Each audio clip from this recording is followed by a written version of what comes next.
Lani Wonder Woman. Suportahan natin ang YouTube channel ni Lani Bacalso. Lani Wonder Woman. Siya ay matulong na tao.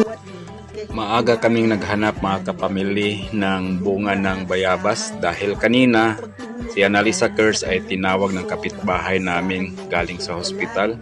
Siya ay may sakit, tapos ang hiling niya, gusto siyang kumain ng bayabas. Kahit mailap ang bayabas ngayon mga kapamilya, ay naghahanap talaga kami.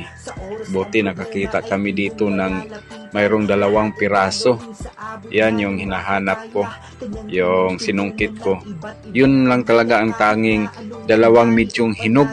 Yung iba ay maliliit pa at saka matigas. Pero ito ay kalooban ng Panginoon na makahanap talaga kami para maibigay namin yung kahilingan niya sa amin. Wala na bang iba?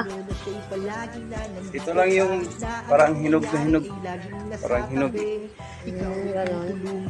Ito yung kinuha namin ngayon mga kapamilya dahil sa simpleng hiling ng kapitbahay namin na gusto siyang kumain nito.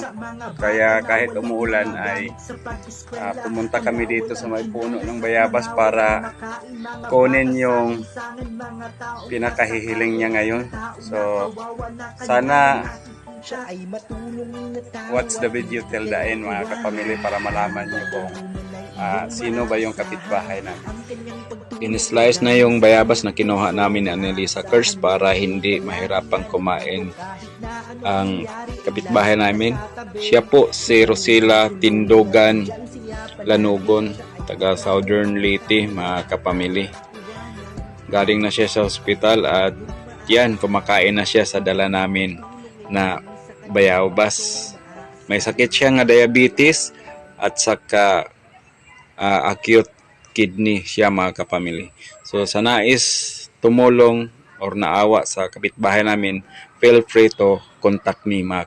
Lani Wonder Woman. Suportahan natin ang YouTube channel ni Lani Bacalso. Lani Wonder Woman.